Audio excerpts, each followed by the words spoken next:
নাম আমার কৃষ্ণকলি। জন্মানোর পরেই দাইমা মাকে এসে বলে, তোর খুব সুন্দর মেয়ে হয়েছে, তবে গায়ের রং কালো। বাবা রাগ করে আমার মুখ দেখতে চাননি। পাড়া প্রতিবেশীরা প্রত্যেকে বলে, এ মেয়ের বিয়ে দেবে কী করে। আমার মা শুধু বলেছিল, কালোই জগতের আলো। আমার ঘরে মা কালী এসেছে, একে তো আমি মাথায় করে রাখবো। আমার এক দিদি আছে, গায়ের রং ফর্সা বলেই বাবা তাকে খুবই ভালোবাসে। ঠাম্মাও তাকে বেশ তলায় তলায় দিয়ে রাখে। আমি বাড়ির সমস্ত কাজ করি, রান্না বান্না, ঘর মোছা, কাপড় কাচা, সবটা। কিন্তু পাই না শুধু কারোর ভালোবাসা। স্কুলে বন্ধুরা ঠিক পাত্তা দিত না, বলতো, তোর মতন কালো মেয়ের সঙ্গে মিশলে আমরাও যদি ওরকম হয়ে যাই। তবে পড়াশোনায় আমায় কেউ হারাতে পারেনি। স্কুলে প্রত্যেকটা ক্লাসে আমি ফার্স্ট হয়েছি। পাশের বাড়ির রূপসা দিদির কাছে আমার গানের হাতে ঘড়ি। এখন আমাকে গায়িকা কৃষ্ণকলি হিসেবে 5-6টা গ্রামে বেশ নাম হয়েছে। কিন্তু সেখানেও যে গায়ের রঙটাই সব থেকে বড় হয়ে দাঁড়ায়। দর্শকেরা বলে, গান তো খুব সুন্দর গায়, তবে গায়ের রং কালো। গান আমার প্যাশন হলেও আমার অ্যাম্বিশন নয়। আমি ছোটোবেলা থেকে চেয়েছিলাম ইউপিএসসি ক্লিয়ার করতে, এবং ফার্স্ট অ্যাটেম্পটেই যে সেটা হয়ে যাবে তা কখনো ভাবিনি। আজ আমি একজন সফল আইএএস অফিসার, পোস্টিং দিল্লিতে। সঙ্গে গানের দিকটাও এগিয়েছে, 2-3টে সিনেমাতে প্লেব্যাক সিঙ্গারও হয়েছি। কিন্তু তাও জানি না কেন বাবা কোনোদিনও বলল না আমার ছোটো মেয়ের জন্য আমার গর্ব হয়।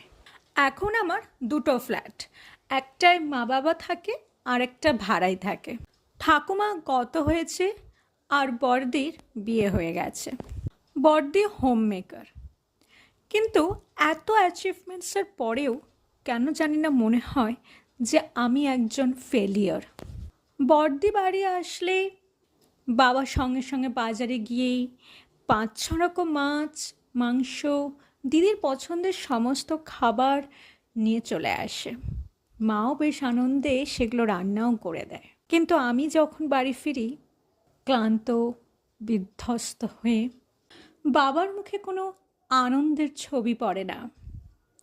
মা যদি বলি যে বাজারে যাও, একটু মাছ মাংস নিয়ে আসো, মেয়েটা কদিন পরেই বাড়ি ফিরলো, বাবা বলে, বাজারে গিয়ে কী হবে, যা আছে তাই বানিয়ে দাও, ও তো সবই খায়। এটাই বাস্তব। গায়ের রং বিচার করি, তোমার পছন্দ, অপছন্দ, ভালোবাসা, ঘৃণা, সমস্তটাই পরিবারের কাছে বারবার হেরে যায়। তারা আমার মা বাবা, তাই কিছু মুখ ফুটে বলতে পারি না। বাড়িতে 1 বছর কালী পুজো হয়েছিল। বাবাকে দেখেছিলাম সমস্তটা আয়োজন করতে।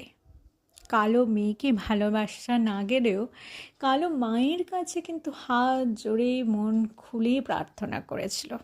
একবার ট্রেনে করে মাসির বাড়ি যাচ্ছিলাম।